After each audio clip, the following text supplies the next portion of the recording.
Welcome back to the WAFL. The grind of the season is taking its toll, but the Tigers, Bisons, Black Knights, and Condors can catch their breath during our first week of byes. But for the St. Louis Steamers, it's a pivotal moment as QB Justin Fields faces his first game day challenge. Can he rise to the occasion and prove he's ready for superstar status? Let's dive in. And so we start with the Thursday game. Orbits and Dragons. CJ Stroud back to pass, man in his face, but he delivers the pass to Jamison Williams for the score. 7-0 Dragons. Ensuing kickoff. Back to receive is Rome Odunze. The rookie's going to go straight up the middle. No Dragons can touch him. Wait, there is one Dragon in pursuit. Down to the 1-yard line. Couldn't get it done. So close, but the Orbits on the read option get there by car. And so we are tied, still tied, second quarter, 10-10, CJ Stroud throwing to his left, intercepted. It's Sidney Brown who high points the ball, returns it to the 45, and now the Orbits in a good spot. Handoff, Alvin Kamara getting into the end zone quickly. 17-10, Orbits back in the end zone right before the half, and a diving Kamara gets his second rushing touchdown. Orbits pulling away. Now, second half. Fourth quarter, CJ Stroud attempting his comeback, down 20, completes the pass to Williams to the 1-yard line. Now from the 1, they go up the gut. Kenneth Walker with the score. 30-17, 2:50 left. Stroud, a lot of time in the pocket. He's going to scramble. He's going to try and buy some time. Too long, and that was fourth down. The Dragons are stymied by the Orbits, who put up 30 in the win. They move to 3-2, and the Dragons fall to 1-4. Next, we go to the Thunderbirds and the Shamrocks, two teams that have been struggling in the early parts of the season. But here, 4th and inches for Sam Darnold, and he's going to take it himself. Not a Shamrock to be seen for miles, and he spikes it home, 7-0. Now Stafford trying to throw the quick screen, and this is knocked away behind the line of scrimmage, so it's a fumble that is returned nearly to the house inside the 10, setting up Darnold and company with great field position. Handoff James Cook. He powers it in. Thunderbirds take advantage of the turnover, and now Matt Stafford off the play action pass. He's got a wide open target. Throws it behind his tight end, Jonnu Smith, but Smith powers it in anyway. Shamrocks cutting the lead to 7. Thunderbirds just 2 minutes ago in the half, and Sam Darnold fits this pass in there somehow, some way. Marquise Brown with the reception. 21-7 now. Stafford, he's going deep, and the defense is torched by number 5, Tutu Atwell. 4-point game now in the fourth. It's all coming down on the arm of Stafford, 4th and 6, but he hangs onto the ball too long, and it's swatted away by the Thunderbird D-line. Final score, 24-20, their second win, but the Shamrocks fall to 0-5. Next, we jump to Lumberjacks Stadium in Montreal. The Nighthawks versus Lumberjacks. RPO for Gardner Minshew and the Jacks, and here Michael Mayer, extra effort, diving for the pylon. The Jacks take the early lead, but in the second half, it's a different story. Nighthawks up 2, and Herbert completes to Jacoby Myers in the end zone. 16-7, end of the third. Lumberjacks go to the ground game. Rashad White untouched to the end zone, and so it's a 2-point game yet again. 2:37, ball in Minshew's hands, and he's got a wide open target. Tank Dell for the lead. 21-16.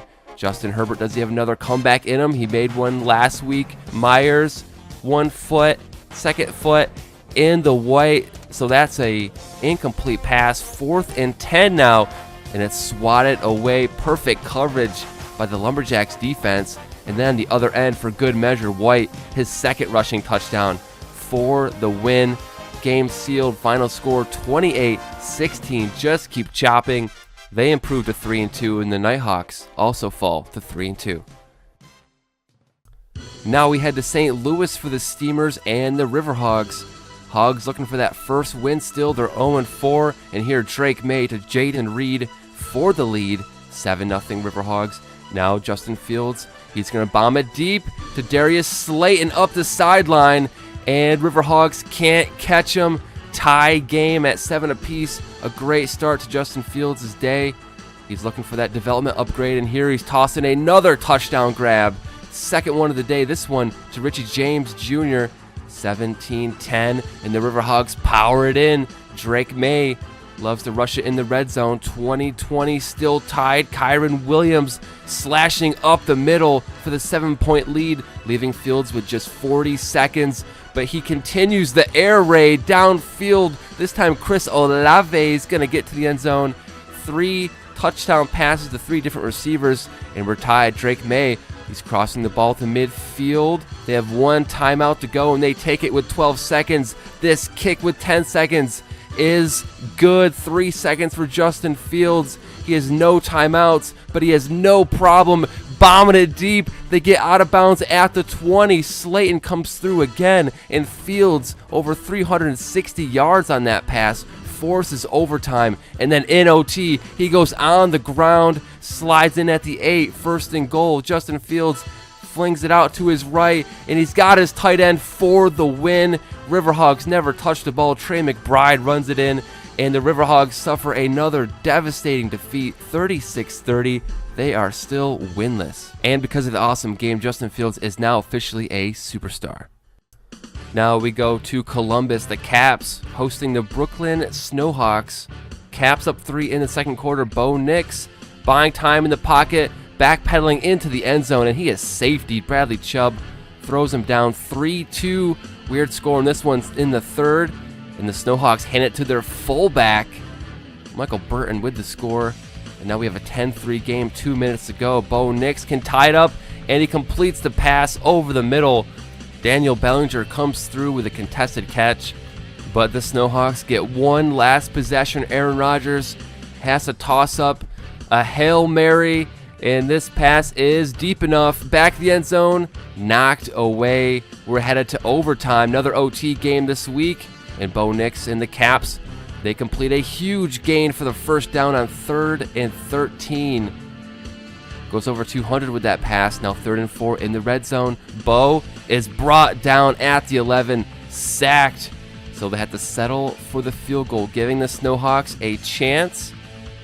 And here Aaron Rodgers on 2nd down. He is throwing to his left. DeAndre Hopkins dips under a corner, gets out of bounds at the 39. 5 seconds left in overtime. Don't think the clock matters, but it forces the Snowhawks to kick one from out of range, and the kick goes wide left. They lose, and the Caps win at 13-10.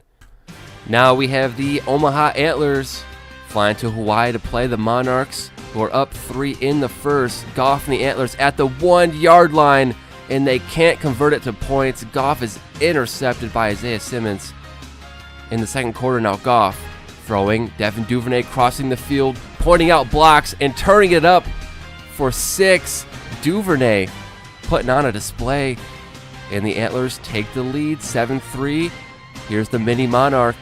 Kyler Murray, he is sacked for a big loss. Hassan Reddick says too small. 3rd and 24. If he was too small, could he do this? Find wide open Justin Jefferson for the score. And he gritties on the Antlers. No surprise there. Goff back in the red zone. Last time he was intercepted from the goal line. This time he takes no chances and prances into the end zone himself. Goff is fired up. 14-10 third quarter. Murray with some great blocking and a nice toss downfield to Michael Pittman Jr. Is he going to get caught from behind? No, he's just got enough speed for the touchdown. Tied at 17, 2 minutes to go. Jared Goff surveying the field. He's going to check this one down. It's 4th and 3 now. And the Antlers have a decision to make. They're going to kick a deep field goal, and they've got it. 20-17, minute 20 for Murray and the Monarchs. And this bullet pass is intercepted. Antlers defense comes through in the clutch. Kyle Duggar, head on a swivel. 20-17 final score, and the Antlers improve now to 2-3. Now we're going to our Lone Star Showdown. 3-1 Desperados, 1-3 Armadillos. Desperados ball, play action for Desperado Dak, fitting this ball in a tight window to Rashee Rice. But then in the second, Armadillos at the 1-yard line. Michael Penix to Amon-Ra St. Brown, making a 3-point game, 10-7. Then in the second half, Armadillos come running back, taking the lead on another St. Brown touchdown. 14-10. Dak rolling to his right, cutting it up himself and gets the rushing touchdown. Rare to see these days, but Dak putting it on the ground, and now 20-14. Desperados up 6. Michael Penix's pass gets down to the 1. 30 seconds left in this game, and a diving catch by Joshua Palmer puts the Armadillos up 1, and so the Desperados in a tough spot. Dak breaks a tackle, runs a few yards, and slides down to 2 timeouts left for the Desperados, and this pass gets the first. There goes that second timeout. 13 seconds, and Dak firing this ball. Jump ball knocked away. 2nd and 10, 8 seconds left. They can complete a quick pass. They have a timeout, but Dak is going for it all, and this grab is made by Keenan Allen. Steps out of bounds with 1 second left. Unbelievable. The game-winning kick is good. Just a chip shot, and somehow the Desperados pulled off the comeback victory. Impressive drive by Desperado Dak, and now San Antonio is 4-1. And now we stay in Texas for our next game. The Houston Oilers hosting the Virginia Beach Voyagers. Knocking on the door early in this game. Jalen Hurts complete the Christian Kirk 10-0 lead. But Baker, second quarter, finds in the back of the end zone tight end Darnell Washington. 3-point game, second half. Hurts throwing to his left. Did not see the corner. Intercepted. And this one is going back to the house. Isaiah Rodgers with the huge play on defense. Now the Oilers up 1 in the third. Baker Mayfield sacked on the play action pass, and the ball comes loose. Voyagers recover at the 34. Now a minute to go in the third at the 5, and it's Jalen Hurts to Paris Campbell in the corner of the end zone. Voyagers now going for 2, and Hurts left unaccounted for, so they extend their lead to 7. Now in the fourth, 3 minutes to go in this game. Baker, he's baking up something good. 1st and goal. Clean pocket, open receiver sliding in for the catch. Jalen Hyatt ties this game up at 21. So Hurts and the Voyagers on 3rd and 2 are stuffed. So on 4th and inches, the Voyagers are going to trot out the kicker for the 39-yarder right down the middle. So under a minute, Baker's got no timeouts and has to come up with something here, but that is not it. Sacked for a huge loss. 2nd and 25, pass is thrown away. 14 seconds. 3rd and 25. Here comes the blitz, and Baker goes down. And with no timeouts, the Oilers are out of luck. They lose by 3, 24-21. Voyagers improved to 4-1 on the year. Oilers 1-4. Now we go to Vancouver, where the Mounties are playing the Oakland Redwoods. Mounties ball in the red zone. J.J. McCarthy with the quick sidearm throw. Dawson Knox with the touchdown grab, left wide open. 7-3 now. Jaden Daniels, he's splitting the defense right down the middle. Rashid Shaheed putting the speed on display, just like last week, picking up where he left off. And now the Redwoods diving over the goal line. Jonathan Taylor right before the half. 3-point lead for the Redwoods, and now Daniels over the middle to CeeDee Lamb. Spins off one tackle, slips away from another, and he might be gone. CeeDee Lamb going 62 yards on that one. What a job, just refused to go down. So Mounties down 10, 3rd quarter, and J.J. McCarthy completes this one over the middle. Allen Robinson having a renaissance last few weeks. 1st and goal, the Mounties trying to take the lead, and Saquon bouncing off his blocks, and he scores, giving the Mounties the 4-point lead into the 4th, and the Redwoods, they're going for it on 4th and 3 in the red zone. Gotta keep a spy on Daniels. He rushes it in. Redwoods take back the lead, 31-28, just over 2 minutes to go. McCarthy trying to run himself, and he is sacked. 3rd and 26 for the Mounties. JJ in the pocket, scanning, rolling to his right again. This time he unloads a deep pass downfield, and that is caught. What a grab. Allen Robinson, huge day for him.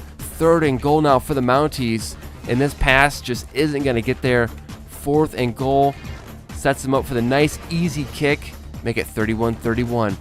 But with 2 timeouts and 40 seconds, plenty of time for the Redwoods. Jonathan Taylor rushing for the 1st down, and with 2 seconds left, they run it down. They kick the field goal, 3-point lead. Hail Mary. McCarthy, can he throw it over 80 yards, standing at the 19 or the 20-yard line? It's a bomb, but it's not going to get to the end zone. But it's going to draw a flag, and it's going to set them up with an easy chip shot field goal to tie and send this game into overtime. And so the refs bail out the Mounties. 3rd and 2. Mounties with the ball first in OT. They can't convert. They're going to punt it to the Redwoods, who on 3rd and 9 are stopped. Daniels hit as he throws, has to throw it away. Mounties with a second chance. They're driving. 3rd and 1. Daniels holding the ball a little too long. Sacked again. His 4th sack. And so now the Redwoods, their second chance. Time running out in overtime, and Jaden Daniels is sacked as well. Now it comes down to McCarthy, just as it did at the end of regulation. This Hail Mary pass, incomplete, no flags this time, and so we get our first tie of the season. 34-34, Redwoods and Mounties just couldn't get the best of each other. Now we move to Albuquerque, where the undefeated Aviators go head-to-head with the Salt Lake City Elks and Lamar Jackson. Already down 3, the Elks are handing off to Bijan Robinson, who's rumbling too hard, and the ball comes out on the spin move. Now under a minute before the half, Lamar Jackson's got the Elks driving. Pass complete to tight end Gerald Everett, who shoulders a man on his way to the end zone, making it a 2-point game now in the 3rd. Anthony Richardson has got his tight end wide open, Zach Ertz, for the score, 16-7 in the 4th quarter, and Lamar Jackson, he's airing this one out, going all the way to the end zone, but it's knocked away. Excellent coverage on Jerry Jeudy there for the Aviators. 19-7. The game is getting away from the Elks, but the screen pass is going to get the first down. Wait, no, it's not. 3rd and inches now for the Elks. Lamar, quick drop back, throws for the end zone, and it's caught. He's got Jeudy this time for the score. And now a 5-point game. The Aviators have to punt it away. The Elks defense did their job, but the return goes nowhere. No timeouts either for Lamar. And he's buying time with his feet. Can't run it. Defenders in the area, just 5 seconds. Jackson, and here comes the rush. DeMarcus Lawrence is going to scoop and score. And with that, the Aviators remain undefeated. They'll move up to 5-0. And surprisingly, the Elks, with Lamar Jackson, Bijan Robinson in the backfield, fall to 1-4. Now in Mexico City, the Sentinels are taking on the Golden Eagles. In the first Golden Eagle ball, Brock Purdy, he's slinging it left, and Puka Nacua was wide open, walked it in, 7-0 Golden Eagles. Later in the first, Purdy play action, firing this one deep downfield, and its receiver Calvin Ridley has a step and more. Golden Eagles out to the quick 14-0 lead, but the Sentinels and Joe Burrow keep fighting. Pass zip down to the 1-yard line. Logan Thomas, nice grab by him. 1st and goal, handoff up the middle is good for the score. DeAndre Swift gets his touchdown, and now the Golden Eagles back in the red zone in the 2nd quarter. Purdy throwing it out to his right. Puka Nacua, he drags a defender into the end zone, and they increase their lead. 21-10 now, 2nd half. Here comes the blitz. Brock Purdy goes down, and Nick Bolton gets the clutch sack. Sentinels take over, and there he is, Swift. This time he's diving through untouched and making this a 4-point game. Maybe a 3-point game with a 2-point conversion. Burrow, feeling the pressure, escapes and tries to take it himself, but he's denied. 21-16 into the 4th, and Brock Purdy with tons of time. He's going to launch this one deep downfield. The sideline grab is good. What a catch by running back Travis Etienne, and now Purdy, he's firing over the middle. KJ Osborne gets a touchdown grab. 28-16, over 2 minutes to go in this game, and Burrow's pass is down at the 1-yard line. 3rd and goal is a run, and this time the backup running back gets a carry. Javonte Williams, 28-23. It's 3rd and 7, and the stop by the Sentinels could give him the ball back, but Purdy takes it himself on the ground and runs out the clock himself. 28-23. The Golden Eagles hang on, and they improve their record to 3-2. Now we go down to the harbor in San Diego. The Dreadnots are taking on the Melbourne Bulls. In the first, it's Mac Jones back to pass. He found his tight end, Mike Gesicki, but he's 2 yards short of the first. So out comes the kicker, and the Dreadnots go up 3-0, and it'll stay that way for most of the first half. Geno Smith with just a few seconds left in this half. And then 59 yards out, the Bulls are going to let Evan McPherson try the kick, and he nails it. 3-3 Here's Gino in the second half. He's firing it into 3 defenders, lucky not to get intercepted by Lattimore there. They'll come away with 3 points and the lead instead, so later in the third, the handoff goes to David Montgomery with a stiff arm, and he's gone. Up the numbers, the Bulls in pursuit. They're not going to get there. What a huge run by David Montgomery, taking the game over. Now it's 3rd and goal for the Bulls, down 4. Geno Smith sees room in front of him. Defense slow to react, and the diving score will put the Bulls back up on top by 3. So now with under a minute, it's Dreadnought Jones calling out the formations, throwing it to his left. He's got Mike Evans for the score, and Mack is back. Led the Dreadnoughts back with a late lead to Mike Evans. And here just a few seconds left. 1 timeout for Geno and the Bulls, and he is sacked. Final timeout is burned, 8 seconds, 3rd and 15. Geno Smith, great protection, holding on to the ball for one final shot. It looks like it's tipped, caught, no, it's dropped. The Dreadnought D hangs on. Mac Jones to Mike Evans wins it, and the Dreadnoughts will improve to 3-2. The Bulls now fall to 2-3. And now we head into Sunday night primetime between the Anchorage Huskies and the Memphis Blues. It's 3rd and 10 for Blues QB Caleb Williams. He is sacked hard. 4th and 17 now for Dicker, the kicker. And this kick doinked off the left crossbar. So nothing for them. Huskies ball. And they've got Kenny Pickett slinging it between defenders and getting the touchdown pass to Mike Williams. Now Pickett again in the second. He is launching one deep downfield. Jump ball caught. What a grab. Marvin Harrison Jr. He's got some hands. Nice high point. And here Pickett in the red zone. Little pirouette and slings it back to Mike Williams. His second touchdown grab of the day. 14 zip. The Huskies off to a fast start, but Caleb Williams zips this one down the seam to his tight end, Cole Kmet. And now on 4th and 13 in the 4th, Williams is looking to take a shot downfield. It's tipped, and it's caught by Tyreek Hill, and he's going to zoom the rest of the way there for the score. Great awareness, concentration to reel that ball in. 3-point game, under 2 minutes. Williams now throwing. Tyreek Hill, slippery, evades a defender, and gets to the pylon. So now the ball's in Husky hands. Kenny Pickett throwing over the middle. He's got a huge gain.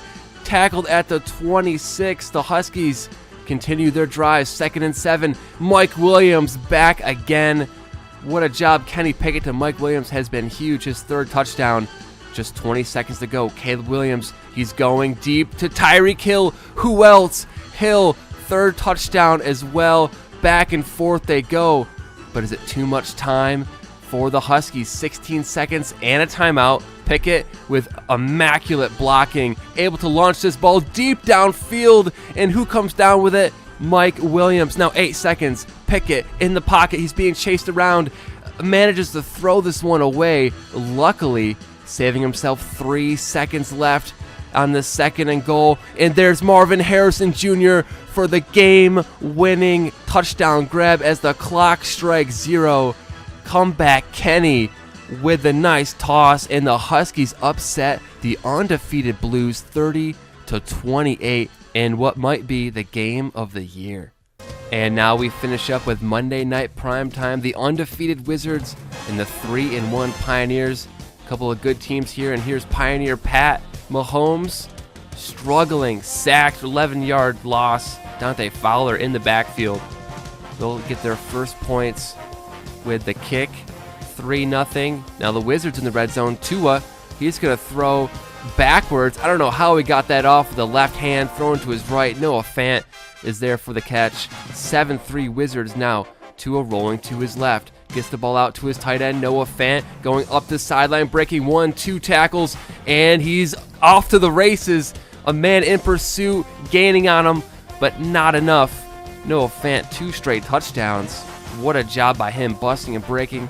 And now Pat Mahomes, he completes the pass. And this one doesn't seem like it's going that far, but he takes it all the way to the 3, Dallas Goedert. 7 seconds. And the wide open space in the middle allows Pat Mahomes to sneak through for the score. Just a 1-point game now in the 3rd. Pioneers driving on 3rd and 9, but the big hit by the defense, and Wiggins holds him up 1 yard short. We flip fields for the 4th, and the ensuing kick is missed. Andy Reid can't believe it. Now Tua driving the Wizards right back down. Who else but Noah Fant scores 3rd touchdown of the game, and Wizards up 8. Under 2 minutes, Pat Mahomes trying to put together a drive, and he does. What a run after catch for Hayden Hurst. They just need a 2-point conversion to tie. Mahomes back in the pocket. Oh, here comes the rush. He can't evade the defense, and the Pioneers won't get the 2. They'll need to step up on D. They have 2 timeouts burned already. It's 3rd and 9, but Tua checks it down, and Odell gets the rest. Final timeout taken by the Pioneers. They will lose by 2, and the Wizards' undefeated season remains 5-0. Pioneers drop to 3-2.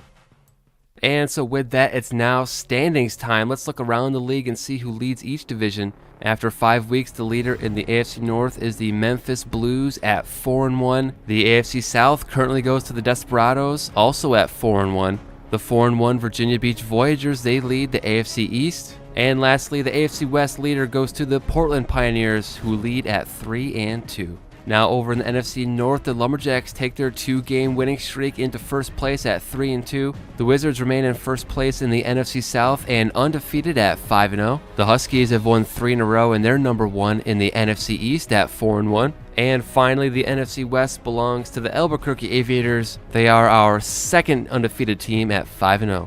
Now we jump over to our stat leaders. Jared Goff is leading the league in passing with 1,600 yards. David Montgomery, after a huge week, is the number 1 rusher, 432 on the year. Big receiving days by all 3 receivers, but Darius Slayton is number 1. Tackler, Demario Davis with 50, 24 solo. And then sack leader, Bradley Chubb gets his 7th. And in interceptions, it's still a tie between Hyde, Diggs, and Johnson at 3 picks apiece. Well, everybody, that about does it for week number 5. A lot of great games this week. I really enjoyed it. Hope you did too. Thank you everyone for watching, and I'll see you again in week number 6.